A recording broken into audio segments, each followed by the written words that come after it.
जोश और जज्बा आपके अंदर देख रहा हूँ, ये तो तय है कि 28 में बड़े बदलाव के संकेत आज के दिन हो गए राजस्थान के अंदर। भाइयों, सब जगह मैं जा नहीं सकता, समय कम है, 6 प्रोग्राम दिए और अपने लोगों के बीच में से जल्दी निकलना बड़ा टेढ़ा काम है। और ये आप मेरे से प्यार करते हो, मैं आपको विश्वास दिलाता हूँ कि दोबारा आपके इलाके में फिर आएंगे, अब की बार खूब सारी बातें भी करेंगे, काम करेंगे। अभी ऐसा ही भर्ती और जो आरपीएससी पुनर्गठन की लड़ाई आप लोगों ने लड़ी, वो जीत सिर्फ और सिर्फ राष्ट्रीय लोकतांत्रिक पार्टी और राजस्थान के नौजवानों की तेजा भक्तों की जीत। हमें इस देश के अंदर सेना का सम्मान लौटाना है, अग्निवीर को समाप्त कराना है, किसान की एमएसपी खरीद गारंटी कानून बढ़ाना है, टोल मुक्त कराना है, किसान का कर्जा माफ कराना है, सशक्त लोकायुक्त और मेरे छोटे भाइयों को सम्मान मिले, किसी अबला बहन बेटी की चीख पुकार और राजस्थान में नौजवान किसान आत्महत्या नहीं करे। इन्हीं मुद्दों को लेकर हम राजस्थान में आगे बढ़ रहे हैं। जब भी किसान कौम को आवश्यकता पड़ी, लोग तो कोई कहता मैं कांग्रेस का हूँ, कोई कहता बीजेपी का हूँ, कोई कहता मेरा कैरियर खत्म हो जाएगा, कोई कहता अगर मैंने अपने आप को जाट कह दिया मैं तो बर्बाद हो जाऊंगा, मेरे वोट टूट जाएंगे। भाइयों, जब भी देश में आपके भाई की जरूरत पड़ी, चाहे हरियाणा की पहलवान बेटियां थी या किसान बिल या दूसरे मामले, इस राजस्थान के हार्डकोर अपराधी जो किसान के बेटों के सीने पे गोलियां मारते थे, अगर उन अपराधियों को उनके अंजाम तक पहुंचाया, हनुमान बेनीवाल उन अपराधियों को अंजाम तक पहुंचाया।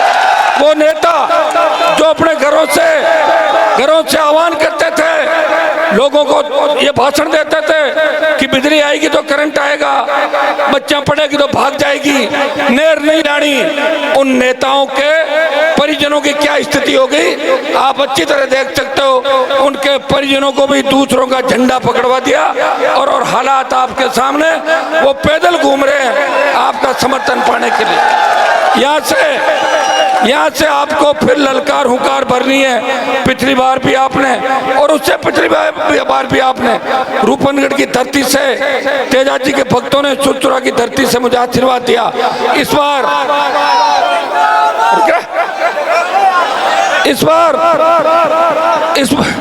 बार 28 में किशनगढ़ में भी चुनाव लड़ना है, पुष्कर में भी लड़ना है, तमाम सीटों पे लड़ना है और राजस्थान की सत्ता पे कब्जा करना है। मांगने से कोई राज नहीं देगा, राज को छीनना पड़ेगा। और आज मैं आपको बता दूं कि जिस तरह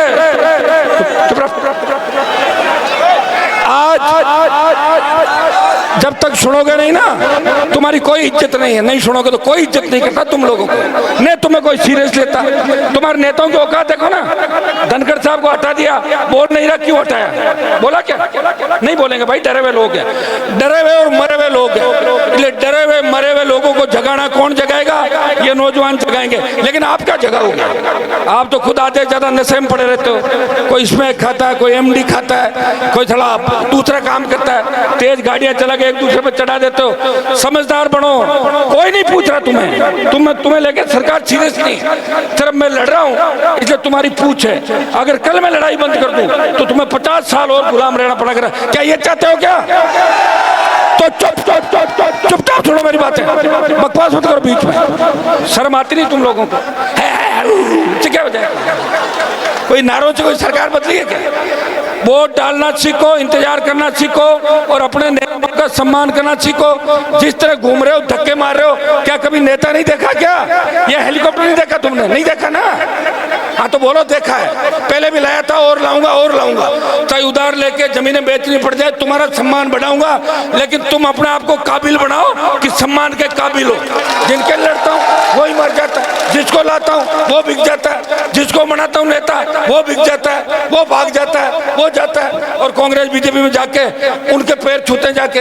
तो भाई ये व्यवस्था है और हमें 22% आबादी को राजस्थान में बताना है कि शेड्यूल कास्ट के भाइयों को साथ लेके हम राजस्थान की सत्ता पे कब्जा करेंगे।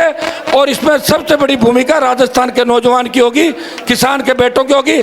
हाँ हू हल्ले से कुछ नहीं होता, हल्ला बहुत लोग करते हैं। ये तो अगर देश की राजधानी मुंबई होती तो जाट समाज को कोई नहीं पूछता। मराठे पीटते तुम्हें वहाँ पे मुंबई में, पता पटक पटक के। ये तो दिल्ली आप है और दिल्ली के चारों तरफ अपना है, इसलिए अपनी इज्जत है, वो भी थोड़ी बहुत समझ में आ गई ना। कोई कैबिनेट मंत्री नहीं तुम्हारा, बीजेपी वाले तुम्हें कुछ नहीं मानते और न कांग्रेस मानती। कर्नल सोनाराम की लाश को मोर्चरी में डाला, सतपाल मलिक को सम्मान नहीं दिया, और धनखड़ को किस तरह भगाया, दूध में जब मक्खी को फेंकते हैं। तुम्हें कोई सीरियस नहीं लेता, क्योंकि तुम अभी समझदार नहीं हो, और समझदार होने में समय लगेगा। मैं भी 28 तक ही लड़ूंगा, 28 के बाद अगर तुमने सफलता नहीं दी तो मैं भी दूसरे रंग में रहूंगा। मेरी ज़िंदगी खराब करने के लिए पैदा नहीं हुआ, मेरी ज़िंदगी खराब कर दूं और तुम्हें तैयार करूं और तुम दूसरे दलों के अंदर भाग जाओ। मैं धंधा नहीं कर रहा हूं। आज तेजाजी महाराज का सुरचुरा का कार्यक्रम है, यहाँ बलिदान था, इसलिए मैं आपके बीच आया हूँ। और पिछली बार मैं जब आया था उससे 10 गुना जोश आपके अंदर है, लेकिन जोश में होश रखना है। समझ में आ गई? होश इतना रखना है कि जैसे मैं निकलूं साइडों में हो जाओ, अंदर पढ़ते हो लग जाएगी, और ऐसा लगता है कि मैं सबसे मिल नहीं पा रहा हूँ, मेरी खुद की यूँ लगता है मुझे क्या हो गया इन बच्चों के, क्यों ऐसे टूट रहे हो, क्या देखा नहीं क्या मुझे हमेशा बीच में तो रहता हूँ आपके। तुम तो ऐसे भागते हो जैसे कोई फिल्म में हीरोइन आ गई उसको पकड़ लें, ऐसे भागते हो। चलो मैं तो तुम्हारा भाई हूँ, तुम्हारे बीच ही रहता हूँ, इस तरह मत करो। उसको आराम की भी जरूरत है, वो परेशान भी रहता है, एक अकेला लड़ रहा है इस देश के अंदर, उसे ताकत दो, मजबूती दो। पंचायत चुनाव लड़ने हैं कि नहीं लड़ने हैं?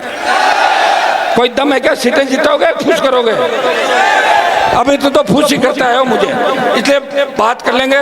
तेजा समिति कर हमारे सारे जो समाज के लोग हैं इनका हृदय से आभार। मेरे 3 प्रोग्राम हो रहे, इसलिए इजाजत चाहूंगा। बोले तेजाजी महाराज की धन्यवाद। हेलो